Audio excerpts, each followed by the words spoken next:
IT의 신! 아신 여러분 안녕하십니까? 요즘처럼 정치가 산업을 뒤흔드는 경우가 참 드문 것 같아요. 그죠? 최근에 이제 미국 반도체법 세부 사항이 엄청 독하게 나오더니 최근에는 윤석열 대통령이 기시다 총리를 만나고 나서 화이트리스트 다시 이제 우리나라 3대 소재에 대해서 복귀를 시켰죠. 그래서 수입하는데 크게 문제는 없어지긴 했는데 이게 반도체 관련 주에는 그렇게 호재는 아니었던 것 같아요. 대신에 요거는 좀 부정적이었는데 용인 반도체 산업단지 그죠? 25년 만에 수도권 규제를 풀어서 용인에다가 세계 최대 규모의 반도체 산업단지를 만든다라는 또 호재가 있었기 때문에 좀 복잡 미묘한데요. 결국은 정권이 의지를 가지고 밀면 주가는 되지 않을까 이런 기대감이 있습니다. 최근에 또 요구하고 동떨어진 이야기가 아니긴 하지만요. 관련 특허 요즘에 워낙 또 소부장 국산화를 진행하다 보니까 특허 이슈들이 많은데 중요한 결과가 하나 나와서 좀 설명을 드리겠습니다. 일단 이제 TCK라는 회사죠. 네, TCK는 한국 회사죠. 네, 근데 도카이 카본 코리아 대주주가 일본 회사고요. TCK하고 DS 테크노 이 회사가 SIC 링에 대해서 특허 소송을 벌였죠. 자, SIC 링은요, 이제 낸드 쪽 식각 공정에 쓰는 파츠입니다. 원래는 TCK라는 회사가 독점을 했었죠. 독점을 하다가 요게 4년 동안 공방이 지리하게 이어지고 있었고요. 중요한 포인트는 그거예요. 결론이 났는데 일단 물성 특허는 무효. SIC라는 이 물성에 대한 특허는 무효를 받았어요. 그래서 됐는데 중요한 게 제조 공법에 대한 특허는 인정을 받았어요. 그래서 DS 테크노라는 회사는 TCK의 제조 공법에 대해서는 좀 책임을 져야 될 가능성이 높아졌습니다. 이게 어떤 특허냐면요. 멀티 노즐을 사용하는, 그러니까 SIC를 만드는데 멀티 노즐을 사용하는 게 TCK의 기술이다 라고 나온 거고요. DS 테크노도 멀티 노즐 가지고 만들었겠죠. 자, 그러면 이게 문제가 되면 배상을 해야 되고요. 그리고 이제 이 제조 방법으로 만들 수가 없겠죠. 기존의 DS 테크노 같은 경우는 삼성 쪽에 물량이 들어가고 있다는 거죠. 애프터마켓으로. 그래서 요거는 그러면 배상해야 되고요. 이거는 이제 배상액이 어떻게 될지는 모르겠지만 어쨌든 커버는 가능한데 그러면 이걸 싱글 노즐로 만들면 되지 않느냐. 싱글 노즐 가지고 만들면 되긴 합니다. 싱글 노즐 가지고 만들면 되긴 하는데요. 멀티 노즐보다 성능이 떨어진다는 거죠. 성능이 떨어지고 불량의 가능성도 높아진다는 게 문제인 것 같습니다. 그래서 어떻게 보면 물성 특허를 무효를 받아낸 거는 굉장히 좋은 건데 제조에 대한 특허를 받아낸 거는 DS 테크노한테는 좀 안 좋다. 그래서 오히려 여기서 반사이익을 보는 회사가 있어요. 이게 이제 KNJ입니다. 왜냐하면 물성 특허는 무효시켰으니까 KNJ한테 좋은 거고요. 다 좋은 거고.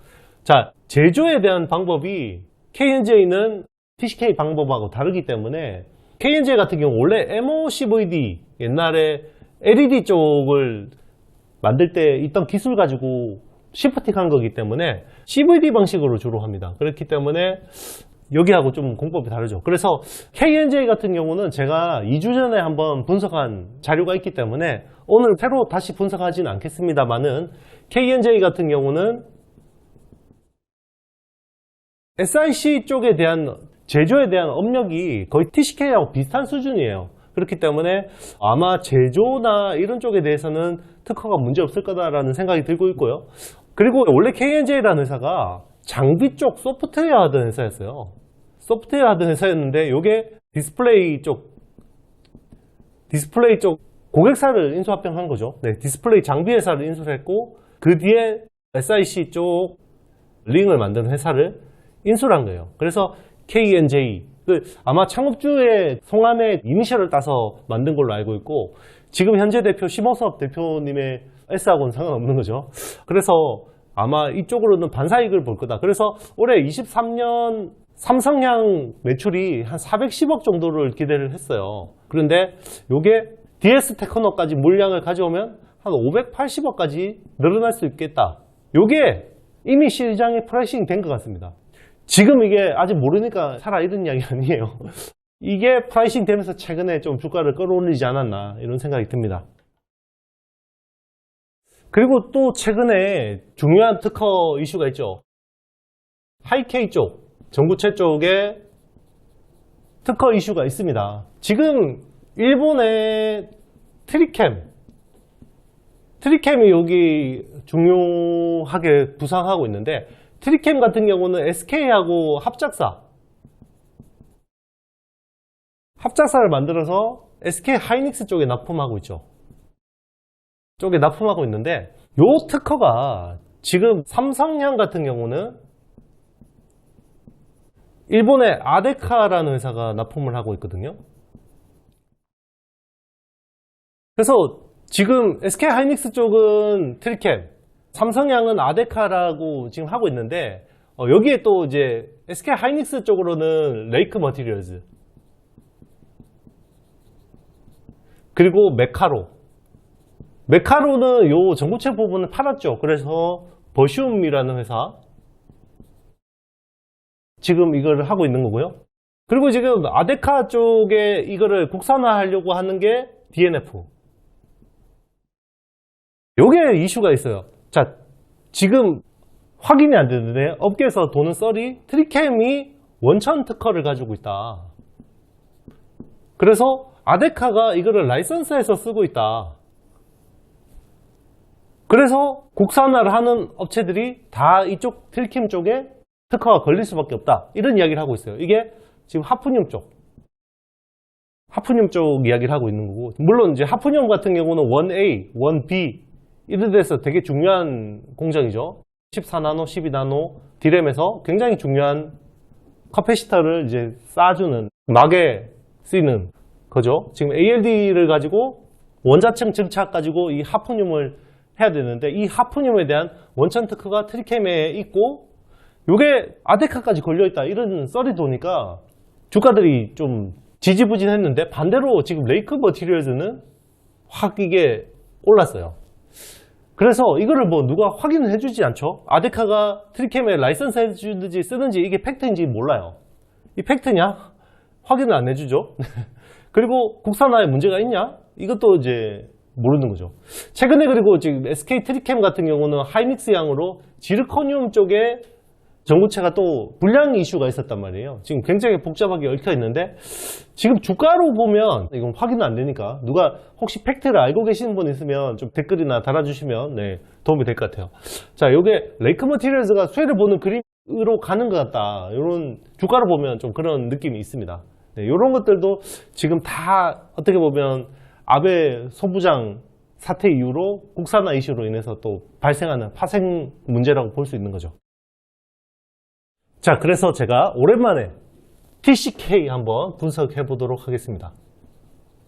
TCK는 심플합니다. SiC 링을 하는 회사죠. 독점을 하다가 이제는 과점을 하고 있는 상황이고요. 작년에 한 2,700억 정도 한 걸로 파악되고 있고, 요게 올해는 한 2,730억 거의 비슷하게 한다라는 거죠. 요게 22년 그리고 23년 SiC 링 쪽이 있고, 그리고 그래파이트 쪽이 있습니다. 그래파이트 쪽에 작년에 한 450억, 그리고 올해는 한 450억, 거의 비슷하다고 보시면 되죠. 그리고 기타가 작년에 한 25억, 올해 한 20억, 이 정도 기대됩니다. 거의 비슷하죠. 어쨌든 제일 중요한 게 SiC 링 쪽이고, 요거는 낸드 플래시, 낸드 C각 쪽 공정에 많이 쓰인다라는 거죠. 낸드 C각 쪽에 많이 쓰이는 파츠라고 보시면 되고요. 자, 그러면 주 고객사는 삼성전자죠. 삼성전자가 주요한 메이저 고객사인데, 자, 삼성전자 같은 경우 기존에 128단 같은 경우는 싱글 스택을 썼어요. 그러니까 128층짜리 아파트를 한 번에 뚫는 거예요. 다른 회사들은 더블 스태킹을 썼었거든요. 128단을. 근데 삼성이 이제 176단으로 넘어가면서 더블 스태킹 비중이 높아지죠. 더블 스태킹 비중이 높아지면 일단 공정이 2배가 되는 거죠. 관련 공정이 2배가 되는 거죠. 그러면 파츠를 더 많이 써야 된다는 거죠. 자, 여기는 긍정적인 부분도 있고 부정적인 부분도 있어요. 긍정적인 부분은 더블 스태킹 비중이 늘어난다는 거고, 부정적인 부분은 다 아시겠지만 지금 업황이, 그죠? 메모리 업황이 너무 안 좋기 때문에 감산 이슈가 있다는 거죠. 그래서 일단 그런데 그동안에 이런 부분들은 어느 정도 프라이싱이 돼 있어서 지금 멀티플이 많이 낮아져 있는 거고, 그리고 그동안 TCK 같은 경우는 이거를 독점을 하다가 여기 깨졌잖아요. 그래서 PER이 예전에는 PER이 20배를 받았는데 이게 이 사태가 나고 나서부터 12배로 낮아져 있거든요. 그래서 다시 20배로 가지도 못하겠지만 그래도 한 15배, 16배는 줘야 되는 거 아니야? 이런 이슈가 나올 수 있다는 거죠. 그래서 지금 TCK를 한번 주목할 만하다. 그래서 작년 실적 한번 보겠습니다. 22년 실적이요. 매출이 3,170억, 그리고 영업이익이 1,270억. 현재 시총은 1조 1,500억 정도 되고 있습니다. 멀티플은 쌉니다. 그런데 23년 전망이 그렇게 드라마틱하게 성장하기는 힘들다라는 거죠. 그런데 이제 하반기부터는 조금 돌아설 수 있다. 올해는 매출 3,200억에 영업이익은 한 1,300억 정도는 할 수 있지 않을까. 그래서 거의 작년하고 비슷한 수준이죠. 작년하고 비슷한 수준인데, 자, 이 회사는 멀티플에 대한 게임. 실적은 올해 기대할 만한 건 별로 없고, 결국 이제 멀티플을 좀 더 땡겨 올려줄 수 있는 요인들이 필요하다는 거고, 그게 더블 스태킹하고 제조 특화에 대한 이게 인정이 됐다는 부분이 좀 기대할 만하다. 이렇게 보시면 될 것 같습니다. 자, 여러분, 즐거운 Q&A 시간입니다. 네온테라님이 남겨주셨어요. 영상 잘 보았습니다. 감사합니다. 질문이 하나 있는데요. 석영은 반도체에서 어떤 목적으로 쓰이나요? 티밍이나 오실러레이터로 쓰이나요? 혹시 멤스 반도체와 경쟁 관계인지 궁금합니다. 라고 남겨주셨는데요.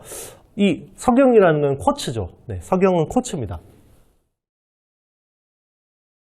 이거는 반도체가 실리콘 웨이퍼를 쓰잖아요. 그런데 이거하고 물성이 제일 비슷합니다.